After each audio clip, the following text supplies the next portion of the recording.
people, and welcome back to Wine Chat. My name is Emma and I'm a certified sommelier with a mission to spread wine knowledge and to help you drink better.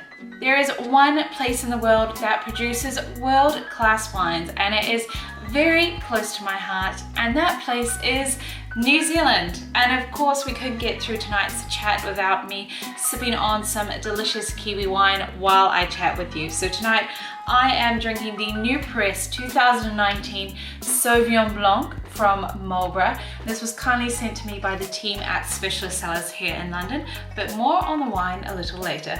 New Zealand is split into two main islands, which is very easy to remember. You have the North Island and the South Island. It is completely surrounded by water. So on the east coast you have the Pacific Ocean, and on the west coast you have the Tasman Sea. This means that almost all of the major wine regions have a maritime climate, except for the inland central Otago, which has a continental climate.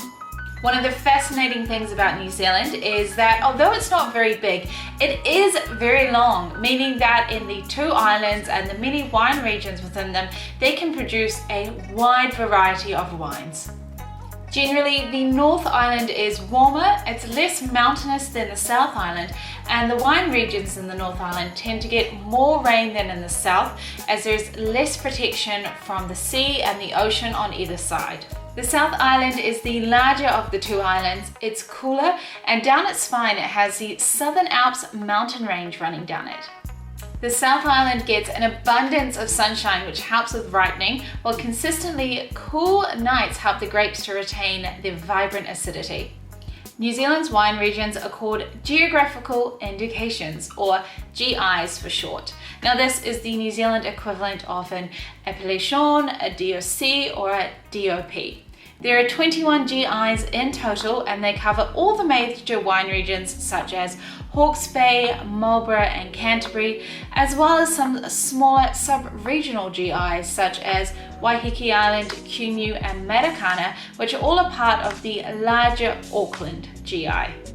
In New Zealand, the GIs are just legal limits for where the grapes can be grown to say that they were grown in that particular area. There are no restrictions on what grapes you have to use, how high or low the yield has to be, does it have to be hand harvested or machine harvested, nothing like that. And this provides the producers all over the country with a lot of freedom to basically make any wine style that they like.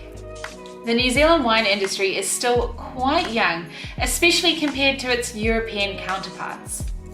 The first vines were planted by a Christian missionary in 1819, but the first record of actual wine being made in New Zealand was not until the 1830s, when a British minister called James Busby planted a small vineyard from French and Spanish vines in his Northland estate. New Zealand is most well known for its vibrant and fresh Sauvignon Blanc that people either absolutely love or love to hate. Sauvignon Blanc is by far the most dominant grape in New Zealand, making up a whopping 59.9% of all plantings, and Sauvignon Blanc is a whopping 86% of New Zealand's export wine market. But this wasn't always the case. Back in 1990, the most planted grape in New Zealand was actually Muller Thurgau. Muller Thurgau is a grape that you'll more commonly find in places like Austria, Germany, and even England today. As of 2018, it only had a tiny 5 hectares planted in all of New Zealand. You can hardly talk about New Zealand Sauvignon Blanc without talking about Marlborough. Although Sauvignon Blanc is grown in every single major wine region throughout New Zealand, the Marlborough region contains almost 70% of all of New Zealand's vineyards, and of that 70%, 85% of that is Sauvignon Blanc. The average summertime temperatures of Marlborough are at about 23 degrees, and they're moderated by cool nights and a lengthy dry growing season. And this allows the grapes to ripen while retaining a fresh, vibrant character. Marlborough has the combinations of long days, cool nights, bright sunshine and dry autumns that provide the perfect conditions for making the iconic Sauvignon Blanc. While Marlborough doesn't have any official sub-region GIs as of yet, it does have 3 unofficial sub-regions. We have the Wairau Valley, the Southern Valleys, and the Awatere Valley. Wairau Valley vineyards are planted in the old gravelly riverbed soils of the Wairau River. Here, the vineyards are protected from the rain by the Richmond Ranges and the Wither Hills. Lots of high volume, low cost wines, especially Sauvignon Blancs, are made here. And actually the wine that I'm drinking is actually from the Wairau Valley. There are also, alongside the lower cost, cheaper wines, heaps of kind of premium wineries there as well. Wines from the Wairau Valley tend to have more kind of tropical, fruit-driven Sauvignon Blancs. The Southern Valley vineyards stretch across the valley floor and rise up towards the Wither Hills and the Black Birch Ranges. The soils here are older, more heavier in clay, and they hold more moisture.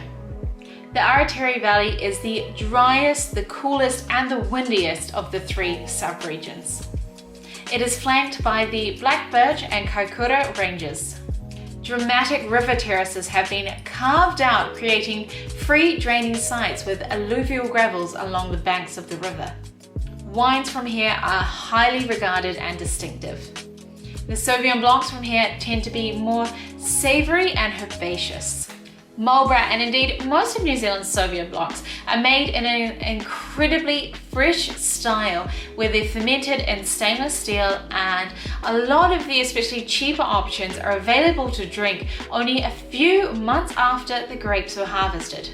With green herbaceous notes, a little bit of gooseberry, perhaps a touch of passion fruit, some fresh citrus, and a bright acidity, it is a wine with a very clear identity of what it is. Nowadays, some producers are using a small amount of French oak, maloactic fermentation, some lees stirring, or batonnage as you can also call it, to try and give the wines a little bit more complexity and texture, and to try and flesh out the flavors. There are a couple of producers in Marlborough who do this, but I feel like it is more common to see this happening in perhaps the warmer regions of, say, Hawke's Bay or even Waiheke Island in Auckland. So just a little bit about the wine that I've been sipping on this evening while chatting to you. So this wine is actually a collaboration. New Press is a collaboration between Mal Brown of Specialist Cellars and winemaker from Marlborough called Ben Glover, who is highly regarded. And this wine is just a Marlborough Sauvignon Blanc through and through, but to be honest, it has a little bit of softness to it, which is why I'm quite enjoying it, because I honestly don't usually like a Marlborough Sauvignon Blanc. It still has that vibrant, bright acidity, a little bit of kind of lime zest, a touch of tropical fruits, maybe a hint of pineapple in there, really bright citrus, clean flavors, a little bit of gooseberry. And honestly, on a day like today in London, where it feels like it's almost spring, the sun is out, the wine is ice cold, how can you go wrong?